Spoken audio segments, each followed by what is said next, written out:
আসসালামু আলাইকুম রহমতুল্লাহ। Welcome to Molla news TV. Molla news টিভির পক্ষ থেকে দুর্বল ব্যাংকগুলোর সকল গ্রাহকদের জন্য মহা সুখবর। দেশের সকল দুর্বল ব্যাংকের সকল গ্রাহকদের জন্য মহা সুখবর একটি। যারা দুর্বল ব্যাংকে টাকা রেখে আমানতের টাকা ফেরত পাচ্ছেন না, তারা আগামী দিন থেকে অর্থাৎ যে কোনো সময় থেকে আপনাদের আমানতের পুরো টাকা যে কোনো মুহূর্তে উঠাতে পারবেন, রাখলেও সমস্যা হবে না। সেই ব্যবস্থাটি বাংলাদেশ ব্যাংকের মাধ্যমে শুরু করেছেন। ফের টাকা ছাপিয়ে দুর্বল ব্যাংকে সহায়তা দেওয়া শুরু করেছে।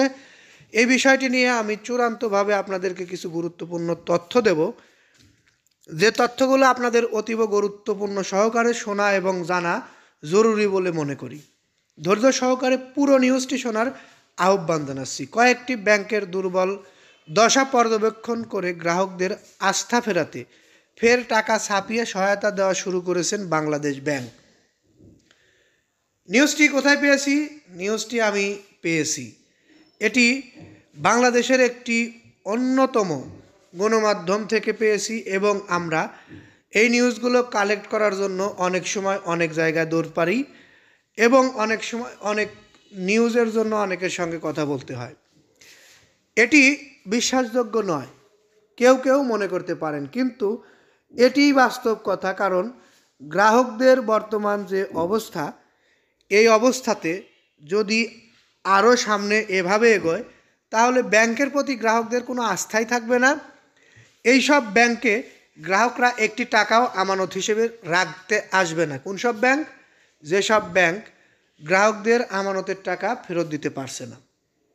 এই ব্যাংকগুলো যাতে চলে, এই ব্যাংকগুলো যাতে দেশে টিকিয়ে রাখা সম্ভব হয়, এই কারণেই বাংলাদেশ ব্যাংকের পর্যবেক্ষক কমিটির মাধ্যমে পর্যবেক্ষণ করে দেখা গেছে অতি দ্রুত এই ব্যাংকগুলোকে তারল্য সহায়তা দিয়ে গ্রাহকদের আমানতের টাকা ফেরত দেওয়ার ব্যবস্থা না করলে এই ব্যাংকগুলো আর গ্রাহকদের কোনো আস্থাতেই থাকবে না। এই ব্যাংকগুলোতে গ্রাহকরা আর একটি টাকাও আমানত, এফডিআর, ডিপিএস কিচ্ছু করবে না।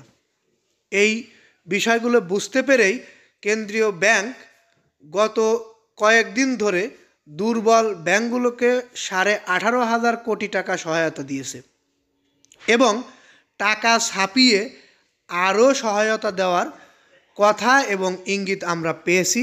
অতি দ্রুতই সেটা পেয়ে যাবেন। অর্থাৎ আপনারা দুর্বল ব্যাংকের যত গ্রাহক রয়েছেন, নিশ্চিন্তে আপনারা এইসব ব্যাংকে টাকা রাখতেও পারেন, এইসব ব্যাংক থেকে টাকা উঠাতেও পারবেন। কেন্দ্রীয় ব্যাংকের গভর্নর ডাক্তার এইচ মনসুর সংশ্লিষ্ট এসব তথ্য জানা গেছে। অর্থাৎ প্রাথমিকভাবে 70,000 কোটি টাকা সহায়তার ইঙ্গিত দিয়েছেন কেন্দ্রীয় ব্যাংকের গভর্নর ডাক্তার এইচ মনসুর। উনি এই বিষয়টি নিশ্চিত করেছেন, আমরা জানতে পেরেছি, সেই উপলক্ষে আপনাদেরকে জানালাম। আপনারা জানেন আমাদের এই চ্যানেলের মাধ্যমে ব্যাংক সহ বাংলাদেশের গুরুত্বপূর্ণ সকল আপডেট নিউজগুলো সবার আগে প্রকাশ করা হয়। তাই আমাদের এই নিউজ চ্যানেলটি আপনাদের জন্য গুরুত্বপূর্ণ। আপনারা চ্যানেলটি সাবস্ক্রাইব করে বেল বাটন অন করে রাখলে আশা করি অবশ্যই পরবর্তীতে গুরুত্বপূর্ণ সকল আপডেট নিউজগুলো পেয়ে যাবেন। ভালো লাগলে অবশ্যই আমাদের নিউজগুলোতে লাইক, কমেন্ট, শেয়ার করবেন। এই বলে এখান থেকে বিদায় নিচ্ছি। আসসালামু আলাইকুম।